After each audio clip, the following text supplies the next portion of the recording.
Okey, puan-puan, ibu-ibu yang dirahmati Allah, kita berada pada kepercayaan kepada hari kiamat.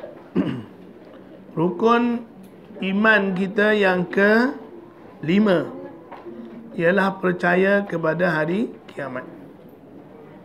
Rukun iman yang pertama, percaya kepada Allah. Kita dah belajar sifat-sifat Allah dan sebagainya yang sepatutnya kita tahu tentang Allah. Kemudian kita belajar berkenaan dengan beriman kepada malaikat, beriman kepada kitab, beriman kepada Rasul, dan yang kelima, beriman kepada hari kiamat. Yang dikatakan beriman dengan hari kiamat tu bermula dengan beriman akan adanya kehancuran. Dia hari kiamat ialah hari berlakunya kebangkitan semula setelah berlaku kehancuran. Kebangkitan semula manusia setelah berlakunya kehancuran. Jadi yang pertama kita nak bincang kehancuran dululah. Yang dimasukkan yang kiamat tu ialah kehancuran. Allah Subhanahu Wa Taala bagi tahu kehancuran tu, kullu man 'alaiha fanin, kata Allah.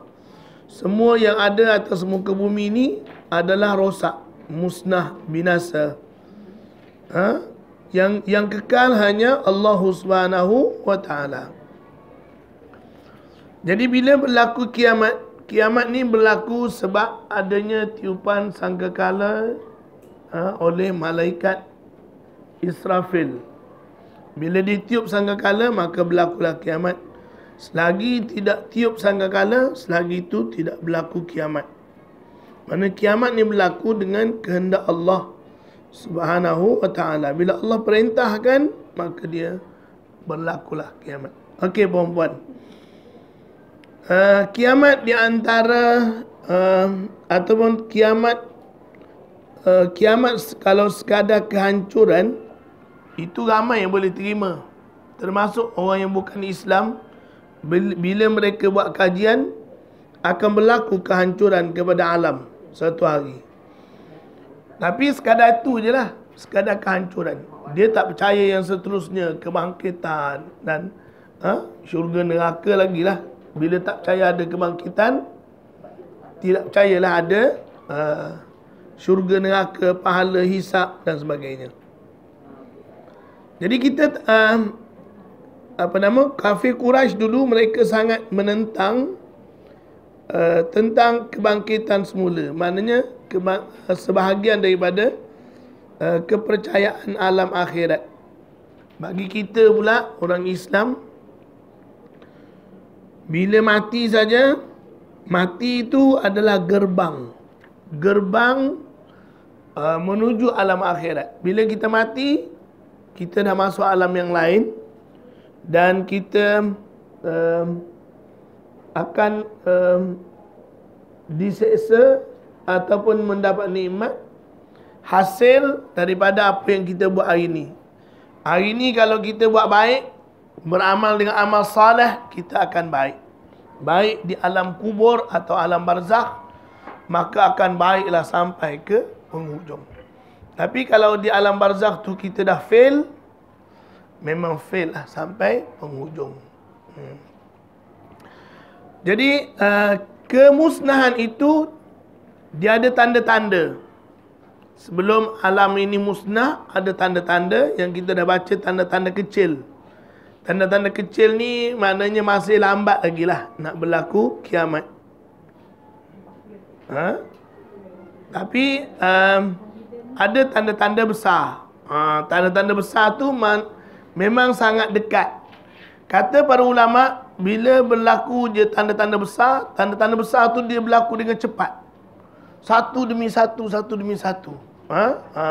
Dia cepat. Dan bila berlaku satu je tanda besar, berarti tanda yang kedua, ketiga, keempat, kelima, keenam tu akan cepat berlaku. Berturutan dan perubahan tu segera berlaku. Wallahu a'lam bissawab. Kalau kita tengok Wallahu a'lam puan-puan.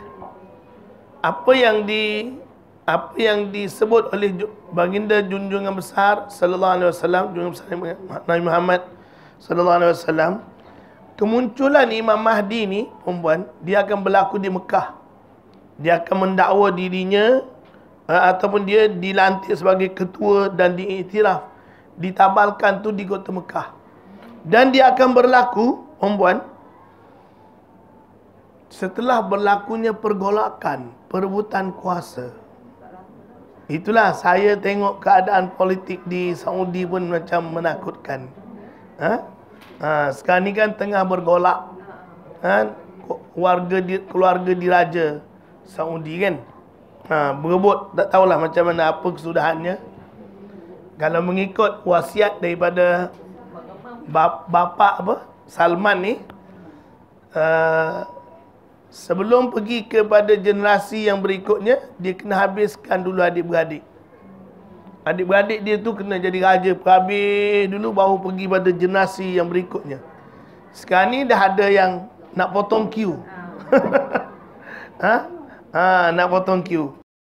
Okey, jadi kita takut. Memang kalau kita tengok suasananya, dia akan berlaku pergolakan di kota Mekah tu. Perebutan kuasa.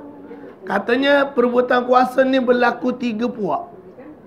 Di antara 3 kumpulan. Kalau mengikut Rasulullah cakap, dia ada 3 kumpulan yang akan berebut kuasa. Dan berlaku, mungkin berlaku perang saudara, perebutan kuasa. Dan yang akan naik selepas perebutan kuasa tu, itulah kemungkinan Imamul Mahdi. Maknanya yang akan menyelesaikan permasalahan, sekaligus dia akan menyatukan umat Islam, bukan di kota Mekah saja, seluruh dunia, mudah-mudahan. Jadi kita tengok di antara tanda-tanda besar, yang pertama munculnya Imamul Mahdi. Bukan iman, imam, bukan N. Imamul Mahdi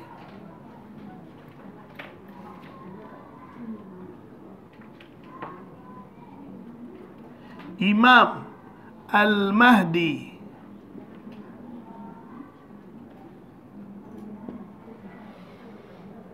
Imam Al-Mahdi ni perempuan, dia Nabi cakap yang pertama keturunan Nabi. Keturunan Nabi tu daripada siapa tak tahu. Adakah daripada Hussein, daripada Hasan, daripada Zainab, daripada Ummu Kalthum, kita tak tahu daripada siapa. Tapi keturunan Nabi lah. Yang kedua, Imamul Mahdi ni perempuan, dia bernama sama macam nama Nabi, Muhammad bin Abdullah. Dia akan nama Muhammad bin Abdullah juga. Itu Imamul Mahdi.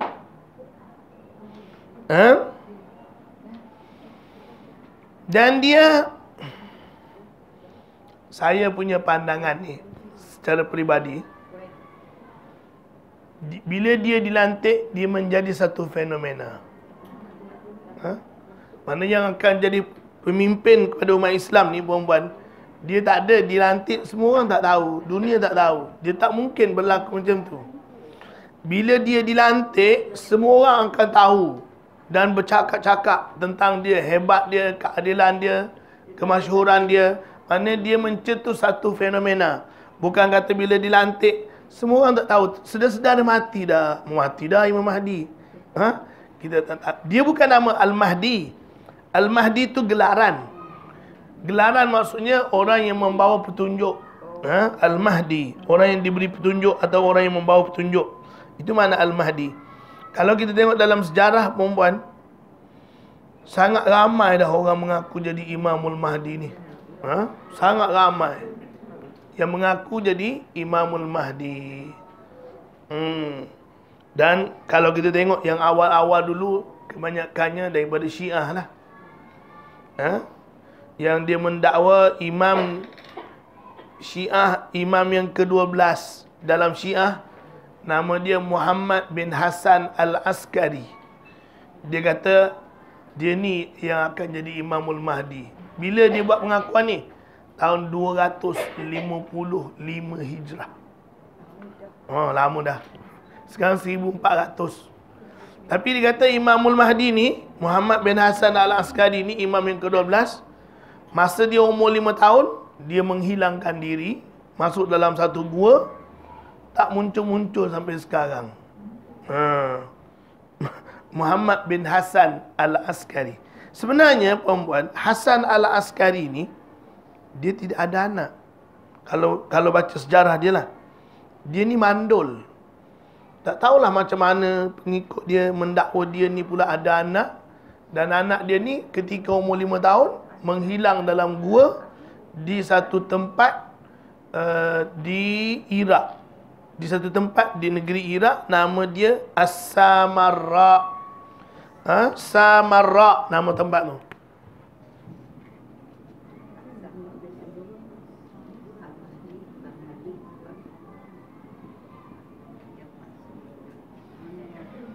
Saya pernah pergi. Saya pergi tengok tempat ni. Cuma saya tak tengok gua tempat yang kata dia hilang tu. Dulu-dulu perempuan, dia orang kata bukan dululah, sampai sekarang pun katanya tiap-tiap tahun orang situ akan buat satu perayaan untuk macam menjemput Imamul Mahdi ni supaya muncul. Tapi tak muncul-muncul lagi sampai sekarang. Memang mengarut. Imamul Mahdi pun tak ada. Muhammad bin Hasan ni pun tak ada sebenarnya. Tidak pernah dilahirkan. Tapi dia mendakwa kata Muhammad bin Hasan ni menghilang ketika umur 5 tahun dan akan muncul jadi Imamul Mahdi. Perempuan, dulu kita belajar bab kitab kan.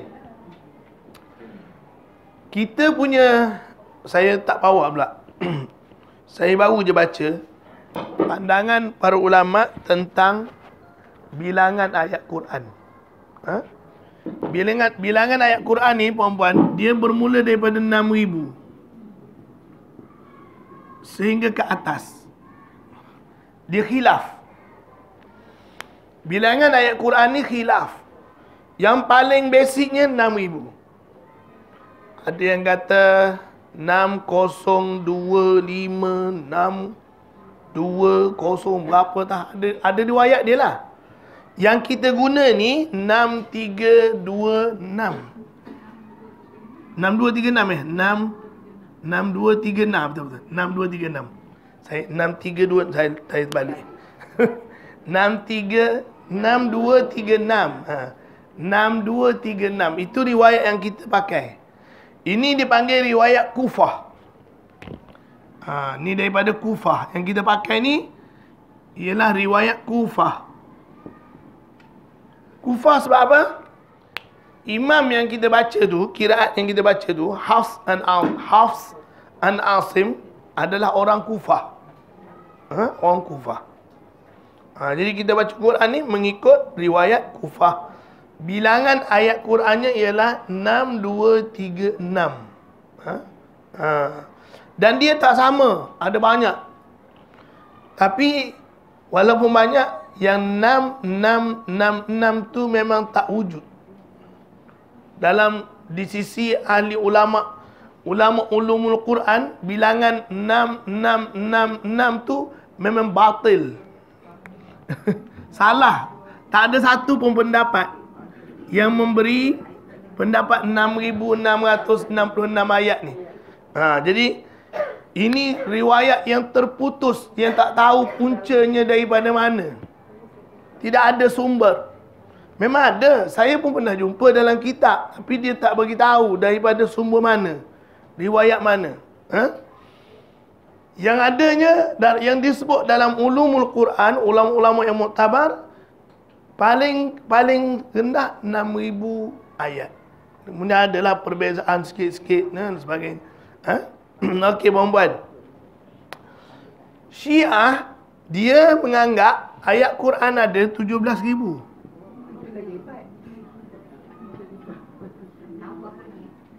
Syiah, dia kata ayat Quran ada 17,000. 17,000 ni bila ditulis semula pada zaman Sayyidina Osman, ini mengikut dakwaan Syiah, Sayyidina Osman dah buang. Tinggal 6,200 lebih ni lah. Itu mengikut dakwaan dia. Jadi Al-Quran yang sebenar ni, perempuan, akan dibawa oleh Imamul Mahdi bila dia muncul nanti.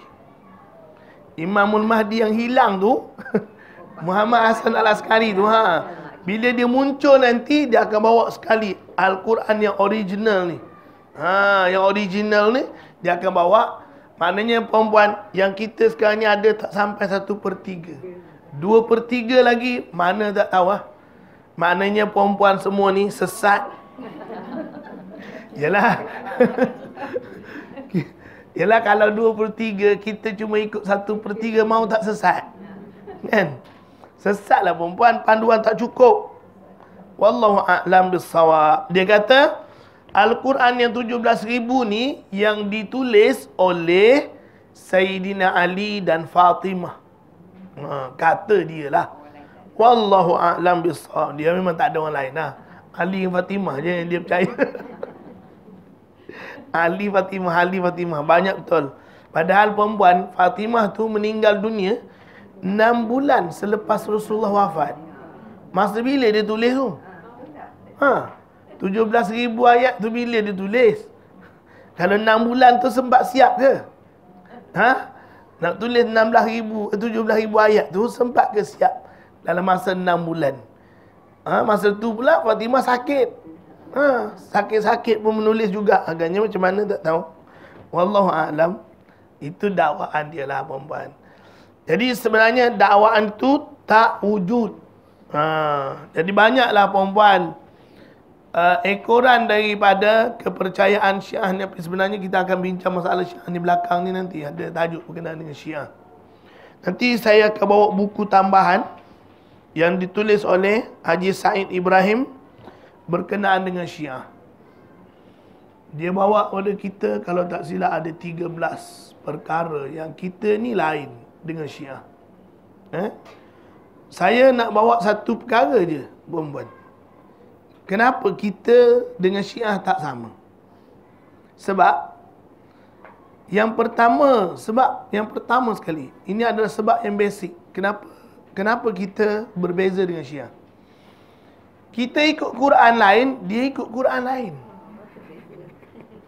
Kita ikut hadis lain, dia ikut hadis lain. Kitab kita dengan kitab dia orang lain. Kita ikut hadis, kita ikut Quran yang ada 6,236 ayat. Dia 17,000. Kan? Mana nak sama? Kita Quran, Bukhari, Muslim, Tirmizi, Abu Daud, Nasai. Inilah hadis-hadis kita kan? Al-Baihaqi, At-Tabrani, Al-Hakim dan sebagainya. Ad-Daruqutni, At-Tabrani dan banyaklah lagi ulama-ulama kita. Dia tak pakai. Dia pakai Al-Kulaini. Dia ada kitab dia yang lain. Kitab dia sendiri. Dan hadis yang dalam kitab dia tak ada dalam kitab kita. Hadis dalam kitab kita tak ada dalam kitab dia. Kalau ada pun sikit. Kalau ada pun sikit sangat persamaan. Jadi macam mana kita nak bersama dengan Syiah ni? Tidak akan bertemu lah perempuan. Dia menyimpang daripada awal. Kita terima hadis Rasulullah daripada para sahabat. Dia tak terima. Sebab sahabat semua kafir. Macam mana nak terima? Hadis daripada Abu Bakar, hadis daripada Omar, hadis daripada Osman, hadis daripada Abu Hurairah, hadis daripada Aisyah, hadis daripada semua ni tak terima. Semua kafir bagi dia. Jadi macam mana dia nak terima? Dia terima hadis daripada keluarga Rasulullah. Kalau yang pertama 5 orang tu lah. Rasulullah, Ali, Fatimah, Hasan, Husain. Dan dia terima hadis daripada Abu Zar Al-Ghifari, Salman Al-Farisi. Ada 4 orang je sahabat yang selamat akidah dia perempuan. 4 orang je sahabat yang selamat. Yang lain semua tak selamat. Habis macam mana? Tapi dia tak baca ke hadis yang Rasulullah kata Umar, Abu Bakar, semua ahli surga? Tak ada. Bagi dia tak ada. Sebab dia menganggap murtad. Dia mentafsir ayat Quran. وَمَا مُحَمَّدٌ إِلَّا رَسُولٌ قَدْ خَلَتْ مِنْ قَبْلِهِ الرُّسُلُ أَفَإِنْ مَاتَ أَوْ قُتِلَ انقَلَبْتُمْ عَلَى أَعْقَابِكُمْ وَمَنْ يَنْقَلِبْ عَلَى عَقِبَيْهِ فَلَنْ يَضُرَّ اللَّهَ شَيْئًا وَسَيَجْزِي اللَّهُ الشَّاكِرِينَ. Nabi Muhammad itu tidak lain, dia hanya seorang rasul. Wama Muhammadun illa rasul. Di antara rentetan para rasul yang terdahulu. Okey. Apakah patut bila dia mati atau terbunuh kamu menjadi kafir? Afa immata, sekiranya dia mati, awin qutila, ataupun dia terbunuh, inqalabtum ala aqabikum fatanqalibu khasirin. Kamu jadi murtad balik. Jadi bagi dia, ayat ni memberi isyarat bahawa yang murtad ni Abu Bakar. Maknanya pada ayat tu tak sebut pun siapa kan. Dia kata ayat ni tuju kepada Abu Bakar bila Rasulullah wafat, dia murtad. Wallahu a'lam. Sebab bagi dia perempuan yang boleh jadi murtad tu sebab apa? Sebab dia menganggap jawatan khalifah selepas Nabi sama macam jawatan Nabi juga. Dilantik oleh Allah, bukan dilantik oleh manusia. Jadi Abu Bakar dilantik oleh manusia, maknanya manusia ni semua sahabat-sahabat semua bersekongkol melawan perintah Allah. Mau tak kafir? Sayyidina Ali pun join sekali juga. Tak kafir pula. Sayyidina Ali kan lambat sikit. Sayyidina Ali kan dia di antara yang lewat berbai'ah dengan Abu Bakar. Jadi dia kata itu sebab dia terpaksa je. Yelah, Sayyidina Ali kan dia mengurus jenazah Rasulullah. Jadi masa dia orang berhimpun nak buat pelantikan Abu Bakar tu, bukan dirancang. Bukan dirancang. Dia berlaku macam tu, spontan macam tu je. Yelah, bila Rasulullah wafat, dah orang Ansar, orang Madinah berkumpul di Saqifah Bani Sa'idah tu. Berkumpul, lantik Sa'ad bin Ubadah jadi ketua, kan? Ketua di kalangan Ansar lah. Jadi bila dia orang dengar berita dia orang tu dah berhimpun lantik ketua baru, Sayyidina Abu Bakar, Sayyidina Umar dan beberapa sahabat yang lain, Abu Ubaidah dan sebagainya, pergi ke tempat tu. Bila pergi, maka bermusyawarahlah, berbincang dan sebagainya. Jadi Abu Bakar kata, aku dengar Rasulullah cakap pemimpin mesti di kalangan Quraisy. Tak boleh orang Madinah jadi pemimpin. Mesti di kalangan Quraisy. Jadi Rasulullah Sayyidina Abu Bakar mencadangkan nama Omar. Omar mencadangkan Abu Bakar dan terus membai'ah Abu Bakar. Orang lain pun semua bersetuju untuk lantik Abu Bakar. Maka terlantiklah Abu Bakar. Jadi Sayyidina Ali beberapa hari selepas tu baru dia bai'ah dengan Abu Bakar. Dan adalah berlaku perempuan beberapa insiden yang tak berapa enak di antara Fatimah dengan Abu Bakar. Fatimah dia pergi tuntut tanah pusaka Rasulullah. Tanah tu dekat Khaybar, pinggir Madinah. Masa berlaku peperangan di antara Yahudi. Yahudi ni ada yang terakhir di Madinah, Yahudi yang tinggal di Khaybar. Tahun ke-9 macam itulah, hijrah. Jadi bila berlaku, Yahudi ni kalah, tewas, lari. Bermula daripada saat itulah Yahudi tidak ada penempatan atas muka bumi ni. Semua penempatan Yahudi telah habis dimusnahkan lah. Bani Nadir, Bani Quraizah, Bani di Khaybar dan sebagainya. Jadi bila dapat rampas harta terampasan tu, di antaranya tanah. Ya, ada sebahagiannya tanah tu menjadi milik Rasulullah dalam pembahagian tu. Jadi tanah tu kekal milik Rasulullah sallallahu alaihi wasallam sehingga Rasulullah wafat. Bila Rasulullah wafat, Abu Bakar naik, Fatimah datang tuntut harta pusaka Rasulullah sallallahu alaihi wasallam. Jadi Abu Bakar kata, aku dengar Rasulullah cakap harta pusaka Rasulullah tidak boleh diwarisi. Semua masuk kepada kerajaan. Maknanya Rasul, para nabi, termasuk nabi-nabi yang terdahulu, bila dia mati, harta dia tak jadi pusaka, jadi milik kerajaan. Jadi Abu Bakar masukkan dalam harta milik kerajaan lah. Jadi Fatimah tak puas hati. Itu berlaku sedikit krisis lah. Tapi akhirnya benda tu settle. Tapi Syiah ni dia bawa lah pergeseran di antara Abu Bakar. Dan akhirnya katanya lah, di antara sebab Fatimah tu, katanya lah, riwayat ni pun dhaif sebenarnya. Nanti kita akan baca buku sirah, kita akan jumpa. Bila Sayyidina Ali ni lambat pergi bai'ah dengan Abu Bakar, Umar datang rumah Sayyidina Ali. Dia datang, katanya, kalau mengikut riwayat Syiah, Sayyidina Umar ketuk pintu, tumbang pintu. Dia ketuk pintu Sayyidina Ali tu, tumbang pintu, timpa Sayyidina Fatimah, menyebabkan dia sakit. Itulah membawa sampai mati.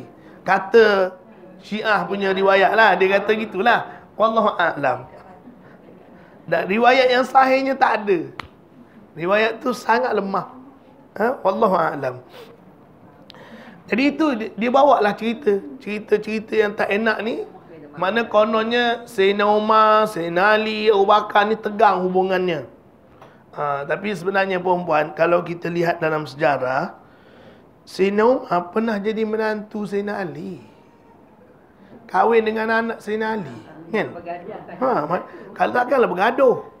Sayyidina Ali pula, takkan dia tak pergi sembahyang jemaah, kan? Dia, bila seseorang tu dilantik menjadi khalifah, dia lah jadi imam. Sayyidina Abu Bakar jadi imam 2 tahun. Sayyidina Umar jadi imam 10 tahun. Sayyidina Ali tak datang sembahyang jemaah. Sembahyang belakang Sayyidina Umar. Ke macam mana? Oi, teruknya Sayyidina Ali tak datang sembahyang jemaah. Sayyidina Osman pula 12 tahun jadi khalifah, kan? Takkan dia tak datang sembahyang jemaah? Sayyidina Ali, wallahu a'lam bissawab. Perempuan, itu kadang-kadang kita tengok Syiah ni, perempuan, di antara perkara yang dia banyak guna hujah untuk manipulate kita ni, fakta sejarah.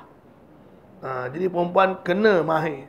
Kalau nak tangkis serangan-serangan Syiah ni, memang kena mahir dengan sejarah. Jangan dia tipu kita. Kita tak tahu, tak ingat fakta sejarah yang sebenar, dia boleh manipulate dan dia akan tipu kita. Kita ingatkan betul lah, kan? Wallahu a'lam. Jadi yang pertama, tanda-tanda besar kiamat ialah munculnya Imamul Mahdi. Perempuan, Imamul Mahdi ni dia akan memimpin umat Islam satu dunia. Kalau kita tengok hari ni ya perempuan, saya lah secara peribadi, saya tak tahulah perempuan, saya secara peribadi, kalau fikir secara logik, macam terlalu jauh lagi Imamul Mahdi ni. Macam mana nak satukan umat Islam yang berpecah tak tahu berapa puluh negara ni nak jadi satu? Mungkin tak? Negara umat Islam satu dunia ni akan berada di bawah satu kepimpinan. Sangat susah saya rasa. Maknanya yalah, kalau kita fikir satu sudut lah. Bila fikir dari sudut yang lain, kan, kita fikir secara lain pula. Kalau Allah nak satukan, senang je. Mungkin dengan satu isu, umat Islam akan bersatu, kan? Mungkin dengan sebab satu isu yang menjadi isu satu dunia, kita pun tak tahu apa isunya, maka umat Islam bersatu di bawah satu kepimpinan. Bila bersatu, itulah Imamul Mahdi. Pemimpin itulah Imamul Mahdi. Bila Imamul Mahdi datang, maknanya selepas dia Dajjal. Selepas Imamul Mahdi tu, sebab Imamul Mahdi ni dia sempat jumpa dengan Dajjal. Dia sempat jumpa dengan Dajjal. Dan Dajjal tu pula, kalau kita tengok dalam hadis, dia hanya hidup 40 hari. 40 hari sahaja. Dan dia akan dibunuh oleh Nabi Allah Isa. Imamul Mahdi ni pun, dia akan sempat jumpa dengan Nabi Isa alaihi salam. Dia akan serahkan panji-panji ataupun kita kata apa, kuasa pemerintahan tu kepada Nabi Isa alaihi salam. Dan Nabi Isa akan bunuh Dajjal. Nabi Isa akan bunuh Dajjal. Nabi Isa juga sempat jumpa dengan zaman Ya'juj dan Ma'juj. Ya'juj dan Ma'juj ni manusia. Manusia yang sangat ganas. Katanya daripada keturunan Yafith bin Nuh. Katanya Nabi Nuh AS ni ada 3 orang anak. Yang pertama, Sam bin Nuh. Yang pertama nama dia Sam bin Nuh.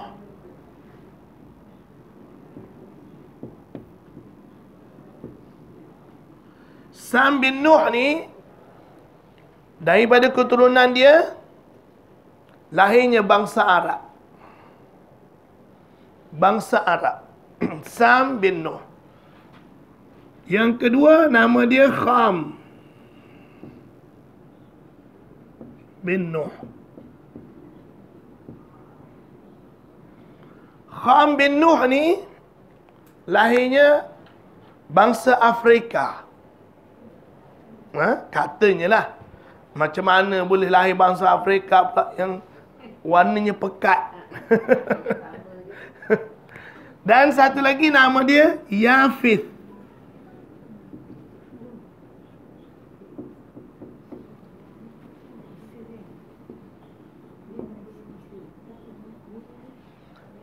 Yafith bin Nuh ni lahirnya bangsa Eropah.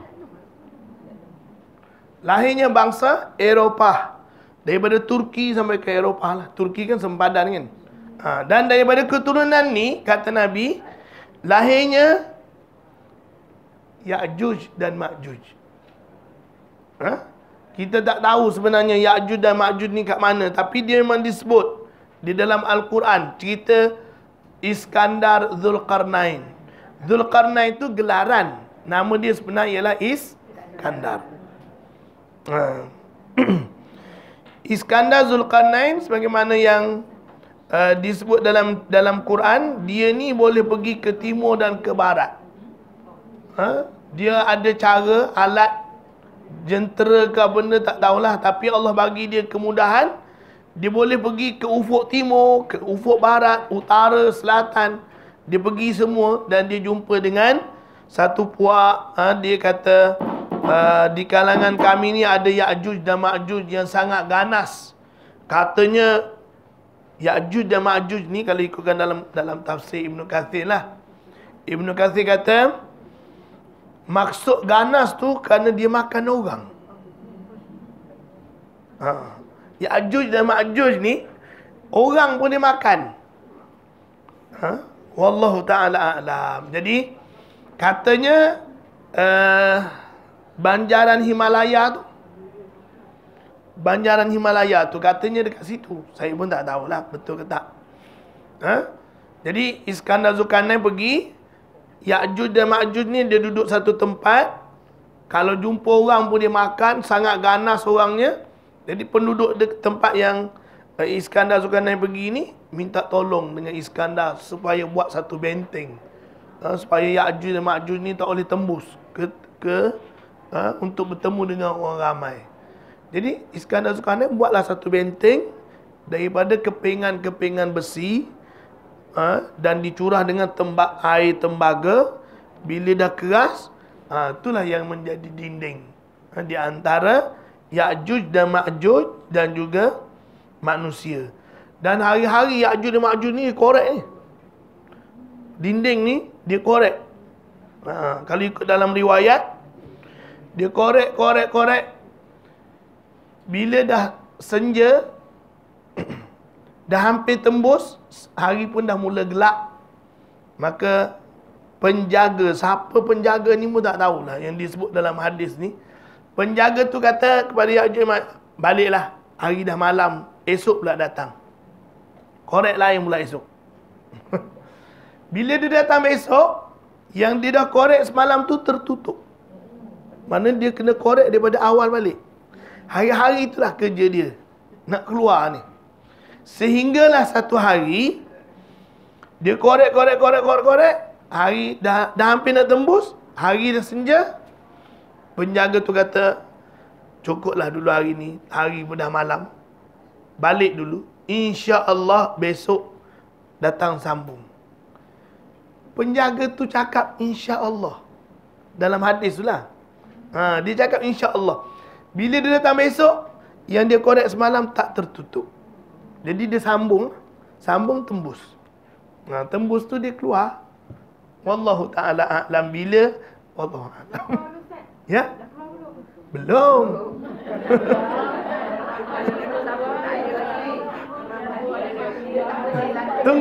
Tunggu Nabi Isa datang dulu.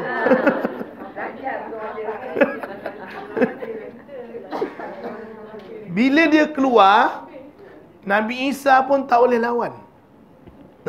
Dia keluar tu zaman Nabi Isa ada. Nabi Isa pun tak boleh lawan.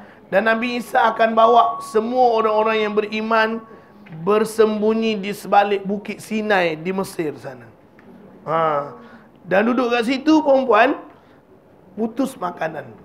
Bekalan makanan terputus. Sehingga dikatakan kalau ada kepala lembu pun harganya sangat mahal untuk dimakan. Maknanya semua orang yang beriman akan pergi untuk bersama dengan Nabi Isa di sana. Wallahu a'lam, bila tu kita tak tahulah macam mana. Kena kita yang jauh ni nak pergi ke Mesir jauh kan. Masa tu kapal terbang ada ke tak? Tak tahu. Siapa yang kuat iman dia akan pergi. Dan Nabi Isa pun berdoa pada Allah SWT supaya Ya'juj dan Ma'juj ni dimatikan. Allah hantar sejenis ulat. Ya'juj dan Ma'juj ni dia ramai. Dia ramai. Hantar sejenis ulat, dia menggigit leher Ya'juj dan Ma'juj. Semua Ya'juj dan Ma'juj ni akan mati seperti satu nyawa. Mati semua. Bila mati semua, perempuan, bangkai Ya'juj dan Ma'juj ni busuk satu dunia. Yalah perempuan, dia makan semua benda kan. Kanas, makan semua benda ni busuk. Cuba perempuan, saya tak tahu, minta maaf kalau perempuan pergi bergaul dengan orang asli, dia orang ni, dia masa dia hidup ni pun bau semacam tu. Sebab dia makan macam-macam. Dia makan macam-macam. Walaupun dia mandi, bau badan dia tu lain. Saya kira macam, rasa macam hampir kenal jugalah kalau bau orang asli ni. Pernah pergi? Pernah? Macam ginilah saya nak beritahu kepada perempuan. Siapa pernah makan ayam hutan? Saya pernah makan ayam hutan. Orang asli pun dia bau macam tu juga. Bau macam anai-anai. Dia bau, dia ada bau macam tu tau. Ayam hutan ni dia tak sama bau dengan ayam kampung kita ni. Dia lain bau dia. Mungkin tak tahulah makanan dia ke apa ke. Saya pun tak tahu. Tapi Ya'juj dan Ma'juj ni bila dia mati, satu bumi ni busuk perempuan. Jadi macam mana nak berhadapan dengan suasana tersebut, maka Nabi Isa AS berdoa lagi. Berdoa kepada Allah SWT. Allah hantar sejenis burung pula, angkut mayat bangkai Ya'juj dan Ma'juj ni pergi buang ke mana, tempat yang dikehendaki oleh Allah SWT. Jadi dan turunkan hujan yang sangat lebat, sehingga bumi pada waktu itu menjadi sangat subur selepas tu. Perempuan, saya tak tahu betul, tapi disebut dalam riwayat-riwayat, tapi cuma riwayatnya tak apa kuat setengah tu. Dia kata pada waktu itu perempuan, buah delima kulitnya boleh buat payung. Besarlah, subur. Nak cerita suburnya bumi pada waktu itu, buah delima, kulit buah delima boleh buat payung. Besar. Wallahu ta'ala a'lam. Macam mana gambaran pun kita tak tahu. Maknanya suburnya. Tapi kalau tengok pada teknologi hari ni, perempuan, mungkin. Kan? Hari ni kan buah, Masya Allah, yang besar tu besar betul lah. Mungkin bukanlah payung yang jenis besar tu agaknya, kan? Tapi kalau sebesar kepala boleh buat itu, pun kira dah besar lah, kan? Wallahu ta'ala a'lam.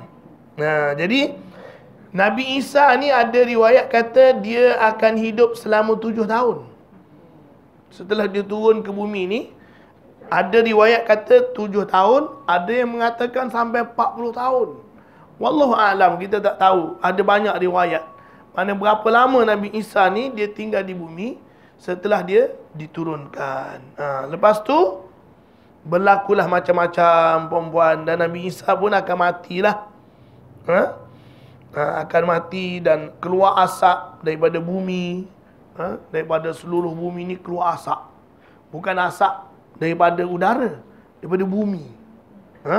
Macam jerebu lah agaknya. Wallahu ta'ala a'lam.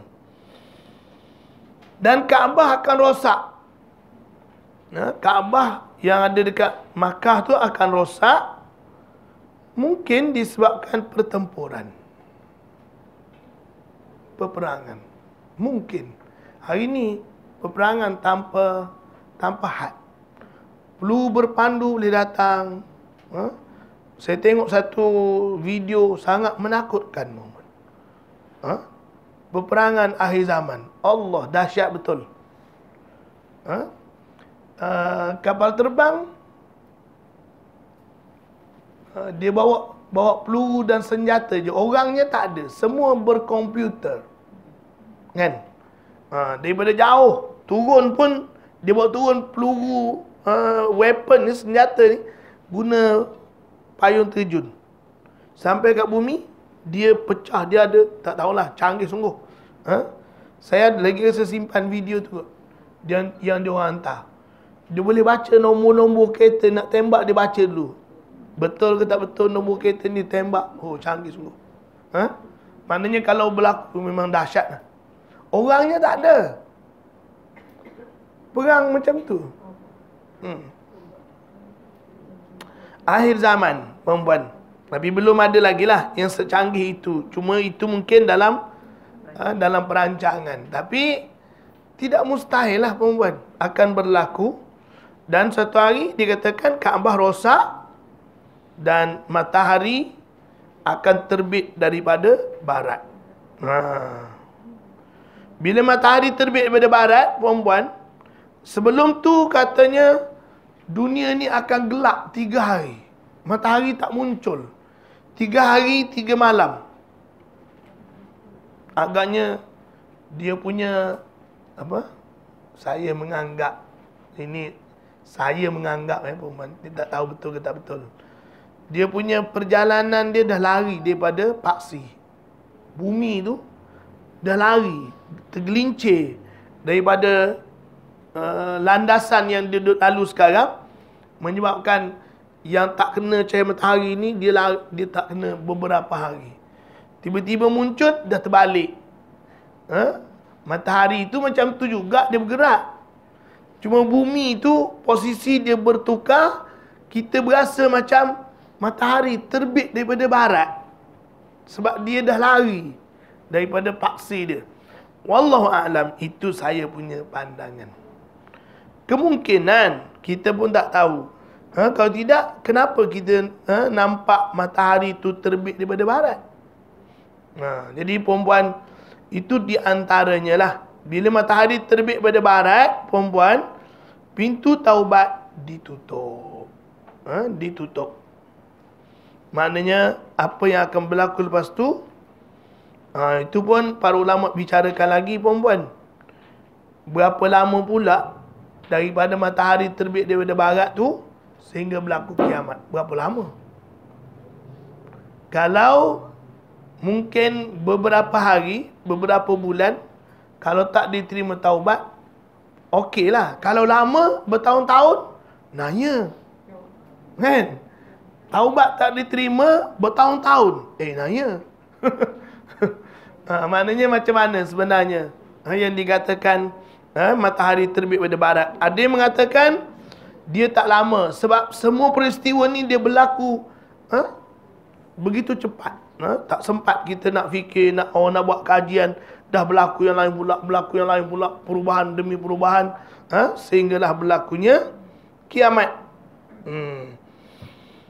Hilangnya tulisan Al-Quran daripada mushaf, bukan muslaf. Dia H tu, M-U-S-H-A-F, mushaf.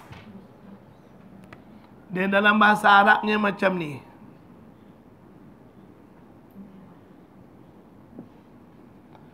Saya punya pandangan perempuan, kalau shin dia sama dengan SY. Tapi kalau sad sama dengan SH. Dia bukan syah. Kalau SH tu bukan syah, dia sa. Dia sepatutnya sa. Jadi kalau nama, ejaan nama, kalau untuk shin kena SY, yang lebih tepat. Tapi kadang-kadang orang kita dia mungkin keliru. Untuk shin pun dia buat SH. Kan? Saya tak tahu Hajah Syamsiah eja SH ke SY.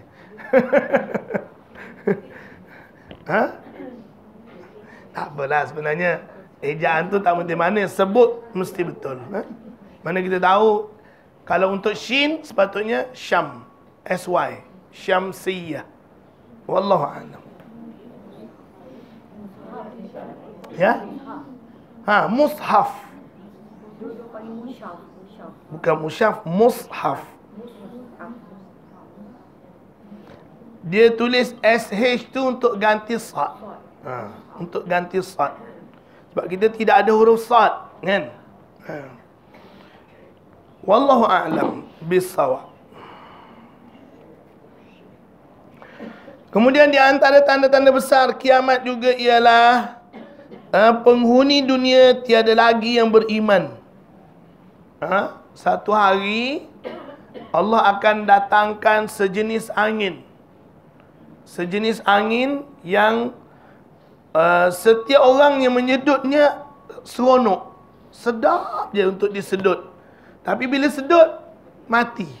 Orang yang ada iman dah mati, dia akan mati. Semua mati. Maka tinggallah yang tidak beriman. Itu sebab dia kata, kiamat tidak berlaku selagi ada orang yang menyebut Allah, Allah, Allah. Maknanya pada waktu itu langsung tak ada orang sebut Allah, Allah, Allah. Sebab orang yang ada iman walaupun sebesar zarah dalam hati dia, dia akan mati. Maka tinggallah orang-orang yang tidak beriman. Maka pada waktu itulah akan berlakunya kiamat.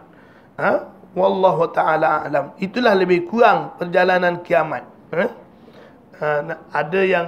Ada buku-buku yang cerita lebih detail, lebih panjang lah tentang gambaran kiamat ni. Sebenarnya macam Dajjal, Imamul Mahdi, ada khilaf pendapat di kalangan ulama. Banyak khilaf tentang Dajjal. Apa yang perempuan tahu tentang Dajjal?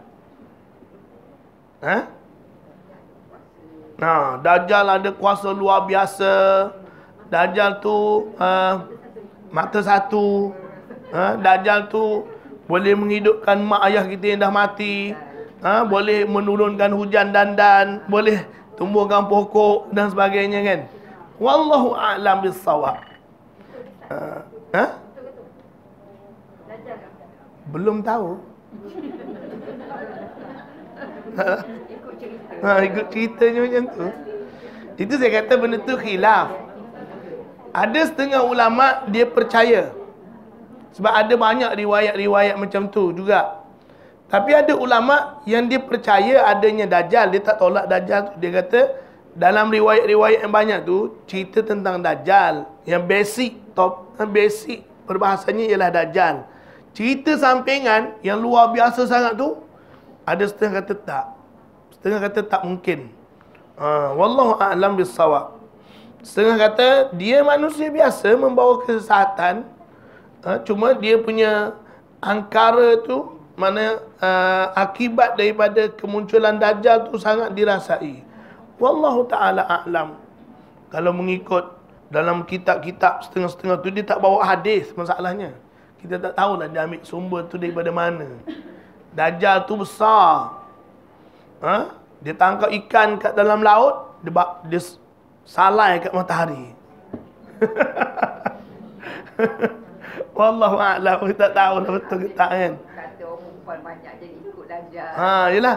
Katanya Dajjal ni, tapi tidak ada sumber yang kuat menceritakan tentang kelebihan-kelebihan Dajjal tu. Sekali dia melangkah 70 hari perjalanan orang lain. Besarlah Dajjal ni. Bawah telinga kaldai dia boleh berteduh 70 orang. Sebesar rumah agaknya. Kan? Agaknya sebesar bilik ni telinga kaldai dia. Ni baru mak 30 orang. Bau telinga. Bau telinga. Jalan bijak manusia kepek. Tahu. Jadi tak tahu sebenarnya Dajjal tu wujud. Cuma bagaimana tu banyak khilaf di kalangan para ulama. Katanya hadis cerita tentang Dajjal memang mutawatir. Tak boleh ditolak. Wujud Dajjal ni. Cuma macam mana? Tu pelbagai riwayat. Riwayat ni kata gini, riwayat ni kata gini, riwayat ni. Ada yang tak ada riwayat ambil daripada kitab-kitab lama, wallahu alam. Kitab-kitab, maksud saya kitab-kitab lama ni kitab-kitab sebelum Islam. Sebab kitab-kitab sebelum Islam dah ada yang cerita tentang peristiwa akhir zaman ni. Wallahu a'lam bissawab.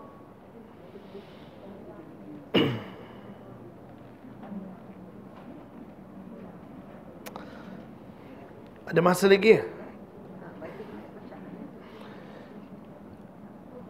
Kita berhenti setakat tu dulu lah kot puan-puan.